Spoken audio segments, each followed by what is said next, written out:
Bonjour tout le monde. Aujourd'hui dans cette vidéo nous parlerons de sédentarité. C'est un terme qu'on entend très souvent dans les différents médias, mais qu'est-ce que c'est que réellement la sédentarité?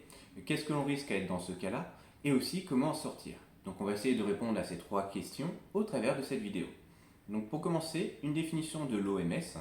Donc la sédentarité ou comportement sédentaire est définie par une situation d'éveil caractérisée par des dépenses énergétiques inférieures ou égales à celles qu'on pourrait avoir au repos assis ou allongé.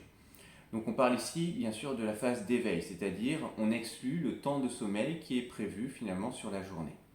Donc petits exemples, c'est par exemple le déplacement en véhicule, le fait d'être en position assise sans travail manuel, regarder la télévision, la lecture ou l'écriture en position assise, le travail au bureau et toute autre activité de repos, qu'on soit assis ou allongé.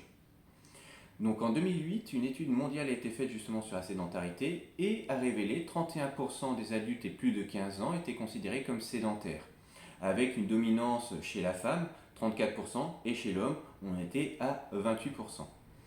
Dans les pays les plus développés, de par les métiers en position assise qui sont plus importants, naturellement on va avoir un taux de sédentarité un peu plus important.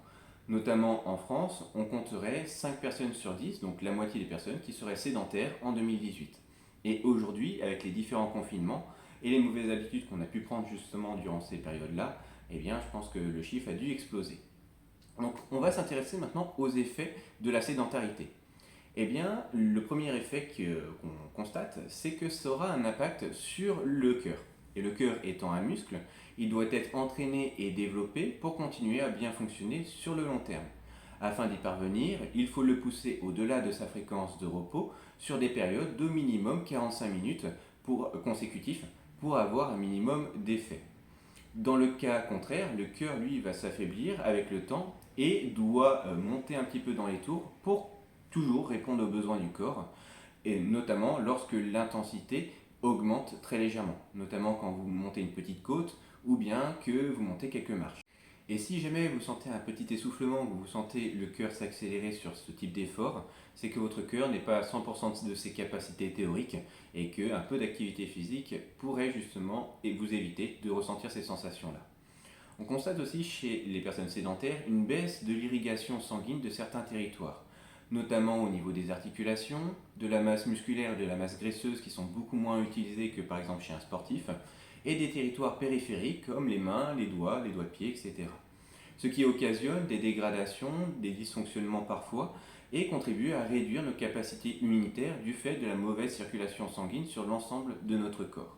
L'activité physique permet l'amélioration et le développement de l'apport sanguin dans ces territoires, et du coup, ainsi on évite les désagréments vus précédemment. En étant sédentaire, on constate aussi que nos dépenses énergétiques, soit sur la journée ou soit sur la semaine, sont à peu près constantes et qu'elles diminuent progressivement avec les années du fait justement du vieillissement du corps. Or, via nos apports alimentaires ou bien sur les boissons, eh bien, ces apports vont être variables d'un jour à l'autre ou d'une saison à l'autre, ce qui occasionne une élévation de la masse graisseuse avec le temps. Et dans la suite de la vidéo, on va s'intéresser aux risques. Le premier risque rencontré, c'est tout simplement l'augmentation de la mortalité. On le verra par la suite, la sédentarité est précurseur de nombreuses maladies qui pourraient être évitées avec un petit peu d'activité. Donc, les risques sont augmentés quand on reste entre 4 et 8 heures assis. On sait que dépasser les 4 heures assis dans la journée, eh bien c'est 2% par heure. Plus de 8 heures, ça passe à 8% par heure. Et enfin, on sait que si on est assis 10 heures et plus, le risque de mortalité par différentes maladies est augmenté de 34% par rapport à une personne qui aurait une activité physique à côté et qui ne serait pas sédentaire. Comme vu précédemment, la décrépitude du cœur et de son système sanguin augmentera les risques de développer des maladies cardiovasculaires de 147%, soit 3 fois plus de risques de développer par exemple de l'hypertension qu'une personne qui, comme je vous l'ai dit, ferait une petite activité à côté. Une diminution aussi de votre endurance, de vos capacités de récupération et de votre sensation d'énergie. Des fois, on se sent un petit peu fatigué, c'est plus si un manque d'activité dans son quotidien, plus qu'un défaut de sommeil ou autre. Le fait que le sang circule moins bien aussi au travers de votre organisme accroît le développement de maladies, surtout sur des formes graves, et le développement des cancers. On a vu aussi au tout départ que la sédentarité crée un déséquilibre métabolique, surtout dû au bilan énergétique, c'est-à-dire ce que vous mangez d'un côté, ce que vous dépensez de l'autre, qui va être positif, c'est-à-dire que vous mangez plus que ce que vous dépensez. Ce qui va occasionner des maladies, des risques associés. Par exemple, l'augmentation des risques d'hypercholestérolémie, le diabète de type 2 aussi qui va être augmenté de 112% en cas de sédentarité, et le risque aussi de mourir d'un AVC ou d'une maladie cardiovasculaire de 90%, donc c'est-à-dire 2 fois plus de chances d'y passer si vous avez un AVC. Le manque d'activité physique peut aussi avoir des effets sur votre mental, sur vos émotions, comme par exemple l'augmentation du stress, de la dépression, de l'agressivité, enfin il peut se passer pas mal de choses à ce niveau-là aussi. Et maintenant on va s'intéresser à qui est sédentaire, de qui ne l'est pas. Pour le savoir, il faut analyser tout simplement la phase d'éveil. Par exemple, si vous dormez 8 heures par jour, d'affilée ou entrecoupées, eh bien, il vous reste 16 heures sur le reste de votre journée. Et c'est ces 16 heures-là qui vont être importantes pour éviter la sédentarité. Une personne qui passera 8 heures assise, potentiellement aura des risques pour sa santé, comme on l'a vu précédemment. Pour certaines personnes, entre le temps passé au travail et dans les transports en commun, les 8 heures sont assez vite atteintes.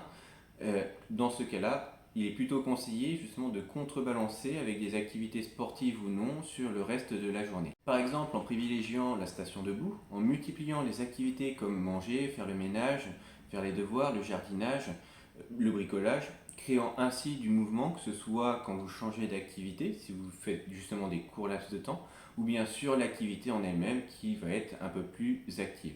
Privilégiez aussi les déplacements à pied ou en vélo pour soit revenir, soit aller au travail, ou faire quelques courses, ou dès que vous en avez l'occasion pour les petits déplacements. Et bien sûr, couplez cela avec de l'activité physique sportive qui vous plaît le plus. En fait, le temps non sédentaire est tout simplement le temps que vous allez passer en dehors de la position assise ou allongée. Ce qui est le plus important dans la désédentarisation est plus la durée de votre effort que l'intensité. C'est pour cela que le PNNS conseille la marche dans les 30 minutes d'activité physique quotidienne. Pour vous donner un exemple, sur une marche à 3 km/h, donc c'est-à-dire une marche classique, sur une promenade, cumuler 3 heures consécutives sur la journée, vous dépenserez plus de kilocalories qu'en 1 heure de jogging. Alors certes, il nous faut 3 fois plus de temps, mais la marche est peut-être plus adaptée pour commencer dans un premier temps. Deuxième avantage, c'est que cumuler 3 heures sur toute la journée, des fois c'est plus facile que trouver 1 heure pour faire une activité en extérieur.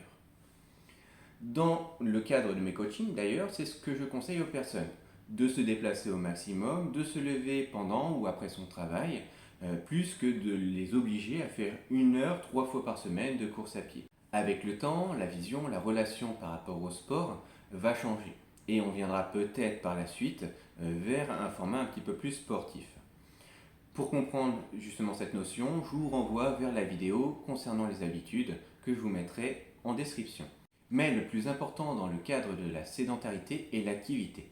Ainsi, favoriser le mouvement à chaque fois que vous en avez la possibilité ou l'occasion, c'est ça qui vous maintiendra en forme sur le long terme. Et ça peut être paradoxal pour certains, mais c'est lorsqu'on est fatigué ou qu'on a besoin de se détendre que l'activité physique permettra une meilleure récupération qu'être assis dans un canapé, la bière à la main. De plus, l'impact de ces habitudes en fin de vie seront complètement différentes. Donc voici ce qui conclut notre vidéo concernant la sédentarité. Si vous avez des questions concernant justement ce thème, n'hésitez pas à le poser en commentaire. Si vous voulez avoir des informations, comment mettre en place des habitudes afin de sortir justement de la sédentarité, vous pouvez aussi me contacter et je vous présenterai un petit peu comment je travaille. Et il ne me reste plus qu'à vous souhaiter une bonne journée.